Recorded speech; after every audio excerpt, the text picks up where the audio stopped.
What's up, future CPAs? If you're a Gen Z accountancy student gearing up for the LECPA, you are in the exact right place. Today's explainer is all about giving you a totally fluff-free, high-yield framework for Philippine estate taxation. Listen, we aren't just cramming for tomorrow's quiz here, we're actually building out a cognitive architecture in your brain designed for true 3-year retention. We want you to absolutely conquer that board exam when the time comes. So let's get ready to lock this down.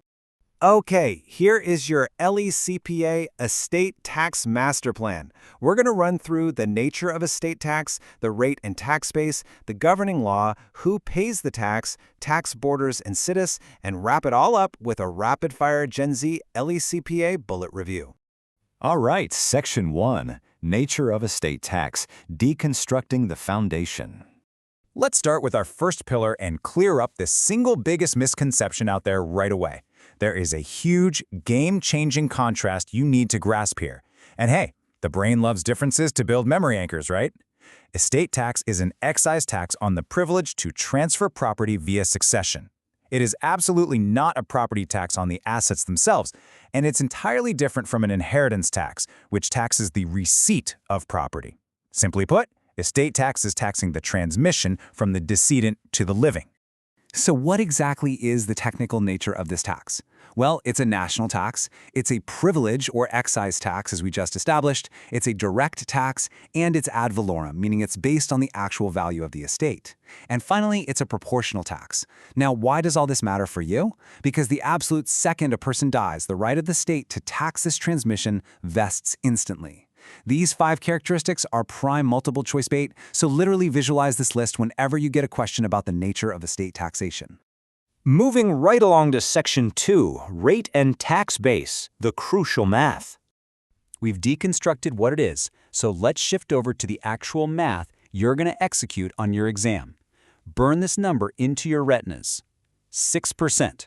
This is the flat proportional rate effective since January 1, 2018.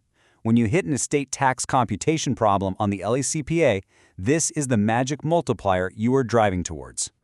But wait, the absolute crucial point here is that you don't just slap that 6% on everything the decedent owned. No way. You only apply it to the net taxable estate.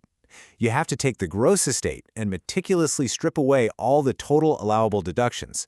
We're talking things like the standard deduction, the family home, or claims against the estate. That resulting net taxable estate, that is your true tax base. Multiply that by 6% and boom, you have your tax due. Section 3, the governing law. Timing is everything. Now for our third pillar. This is a classic area where exam writers will literally try to trick you with timelines. Listen carefully. It is not the law when the estate is finally settled in court. It's not the law when the decedent actually wrote their will.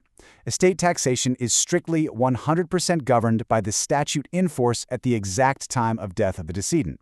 Imagine a freeze frame. If the tax laws change between the date of death and the date the heirs actually get around to filing the return, you completely ignore the new law. The time of death freezes the governing statute forever. Okay, Section 4, who pays the tax? Tracking the liability. Let's tackle Pillar 4 because we need to establish exactly who the government is holding responsible for handing over that 6%. Pause for a second and use your active recall here. If the estate owes the government, whose door is the BIR going to knock on first? I mean, the decedent is on, right? So who steps up, represents the estate, and takes the primary heat to ensure the BIR gets paid? Here is the exact pecking order you need to memorize. Step 1. The primary liability falls squarely on the executor named in the will or the administrator appointed by the court. If neither of those exists, it's literally anyone in actual or constructive possession of the property. Step 2. The heirs or beneficiaries hold secondary or subsidiary liability. But check out this massive caveat.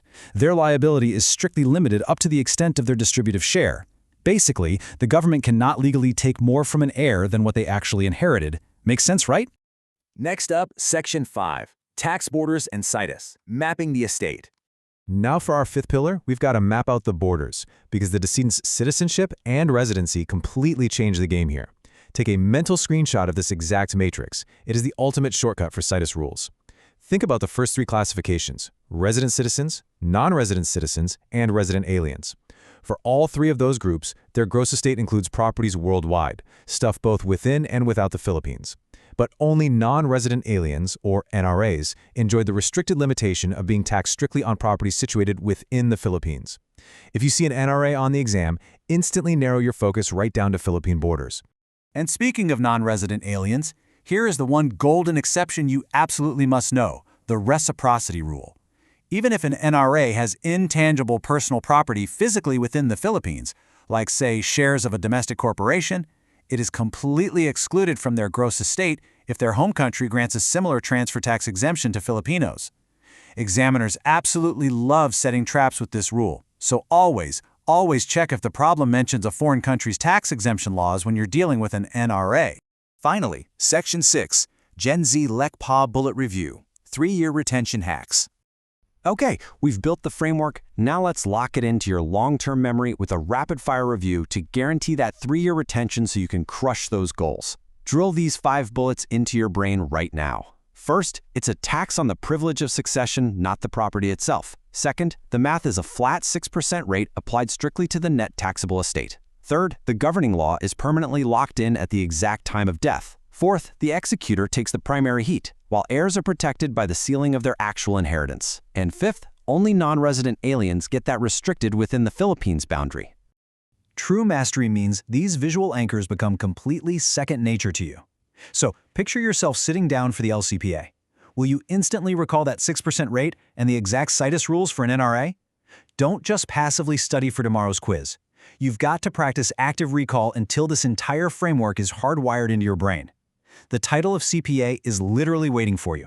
Are you ready to claim it? Keep studying smart, and I'll catch you in the next explainer.